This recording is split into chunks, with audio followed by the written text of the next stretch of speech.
journey to intelligent creative. We're going to find out what's been working to drive performance thanks to creative data. And we're going to be hearing about this topic from our two speakers with our host, Nicolas Röttger. He was editor-in-chief of Wired and founder and managing partner. He is now of the Future. He's going to be talking to Shaun Lynch, head of digital media, Anheuser-Busch InBev, and Anthony Lamy, VP EMEA Client Partnerships, VidMob. It's going to be a very, very wonderful conversation, I'm sure, and I look forward to hearing from them, and they look forward to hearing from you and hearing your big, big round of applause. So go ahead and clap your hands.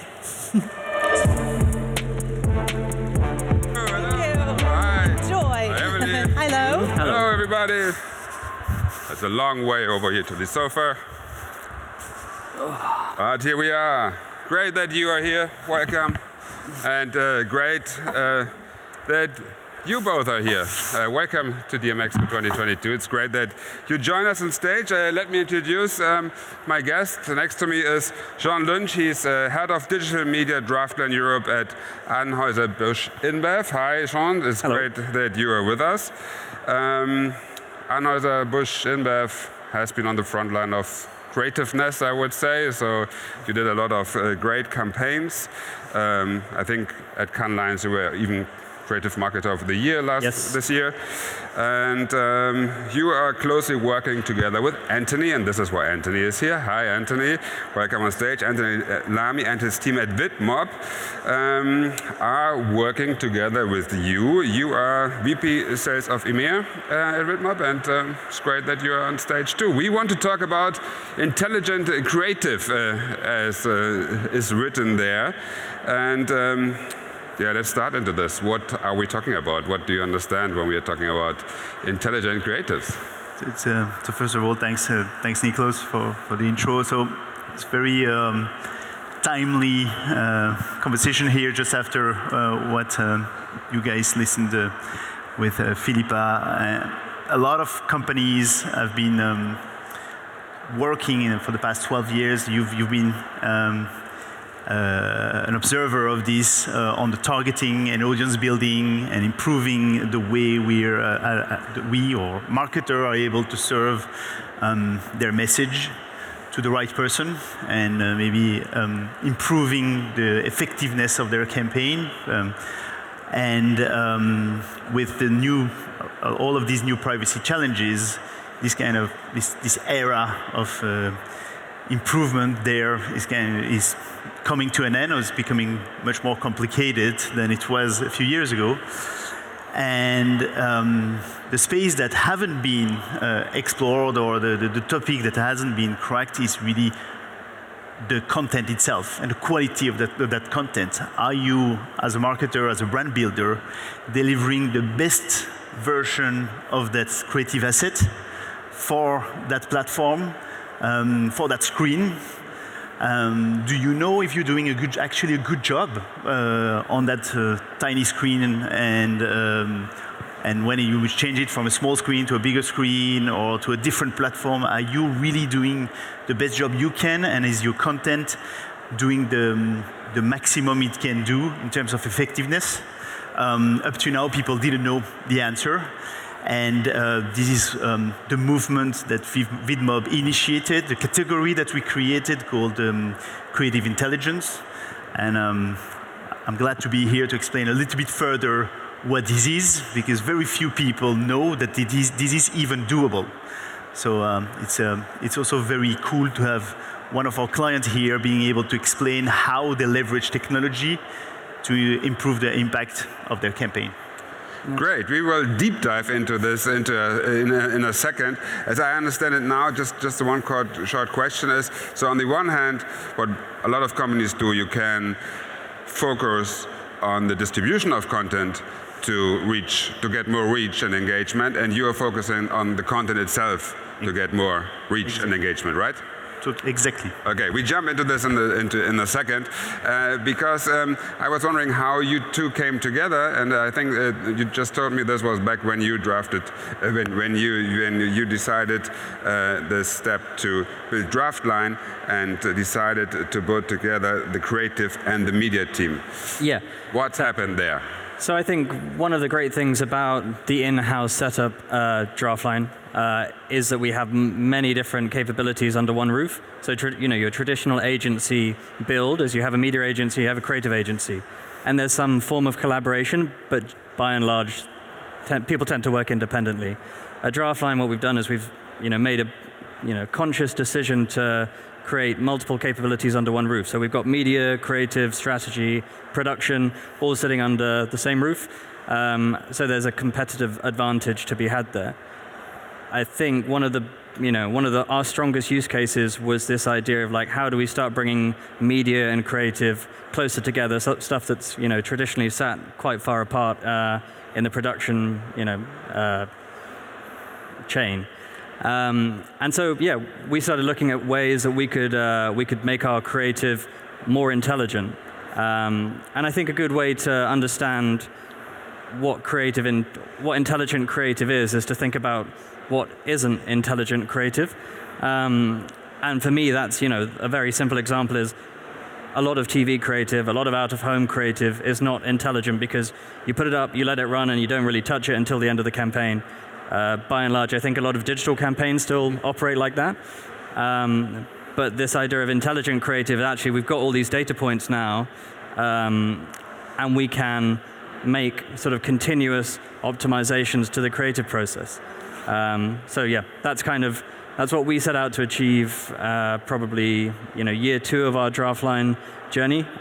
We were trying to do it manually at first, and then one of my colleagues in the US said that they'd met with this company called VidMob.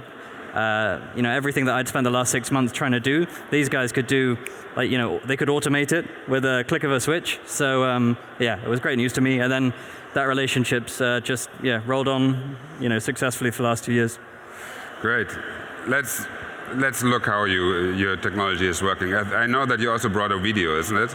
Yes. Yeah. Let's have a look at the video.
Looks amazing. Now you need to explain. How is it working? Looks like magic.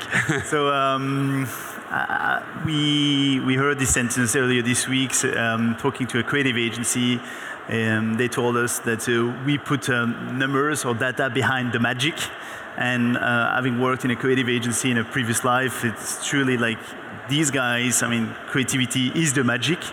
But again, are you truly making the best version of that magic, that great idea, Is it the best version for that screen, for that platform, etc.? So what we do basically is take your content, whether it's a video, image, whatever, and we turn it into data. So if it's a video, we do an analysis frame by frame, and our system will understand what is happening image per image on that video.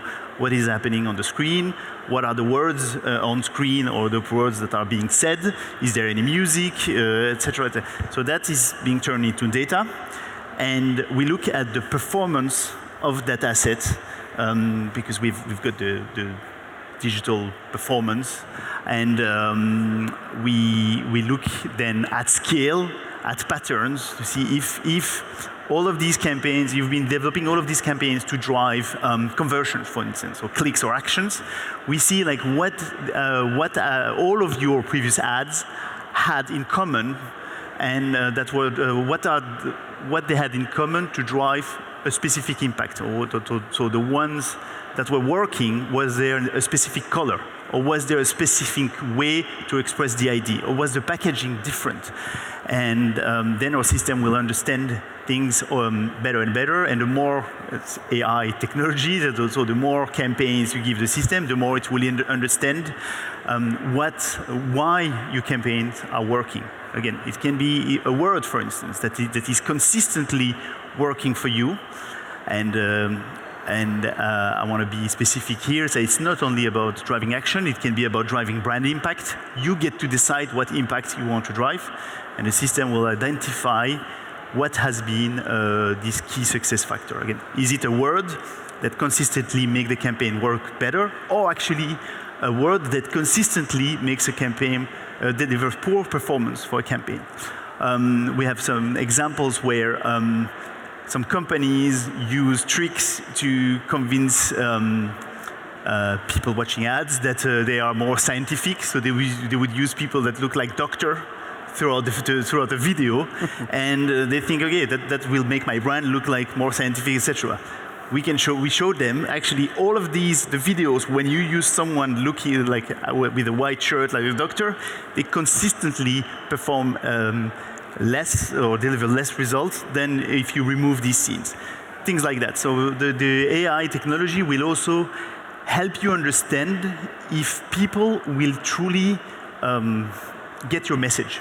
That's one of the challenges of mobile phones, is you have a great idea, you want to tell a story. This story has to be understood in 3 seconds, sometimes 6 seconds, and you're not sure, like, do people really understand the message that you want to carry? And that's what we can bring. So sometimes we'll say, no, you need to remove that scene because people just don't understand that scene, or you need to change 2 scenes, or you need to change that word, and so on and so forth. Great. How do you use this technology? Have you examples? We love real examples here. Yes. I think, I don't want to just cherry pick the best case studies because I'm on stage with Anthony. So I think a good way to do it is take our first campaign that we ever ran with VidMob. It was our pilot campaign for Corona in the UK. We had hundreds of different assets embedded into this campaign. So, my team could not manually run this sort of, analysis. So we turned to these guys, and the depth of the output, or the depth of the recommended optimizations to the creative, kind of was on a level that even my creative team couldn't have come up with themselves. It's things like how many frames are in the opening 1 second or 2 seconds of the advert? Is it human faces or shots of nature that will drive longer dwell time, or whatever it is, performance? And so for that pilot, what we saw on Meta platforms, we saw a 20% lift in the optimized asset based off the VidMob recommendations. And then on YouTube, we saw 120% lift. So that was quite telling for us. As a pilot, I don't think you can ask for much better results than that.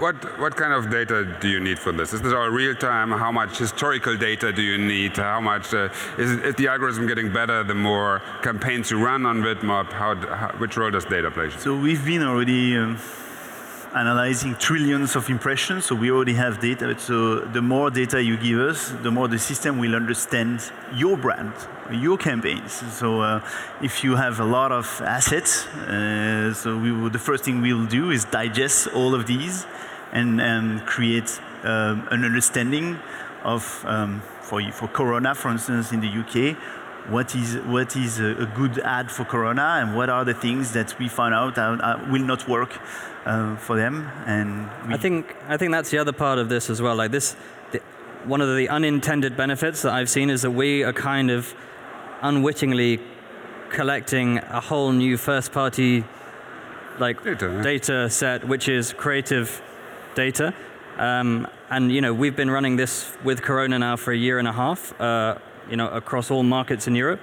So we will be able to, we don't have it yet, but we will be able to create a bank of, data and analysis that says, all right, consistently over the last year and a half, we know that these are the creative triggers that work for Corona in Europe, and then even break that down by markets. Yeah. What is your advice to companies who want to start with that?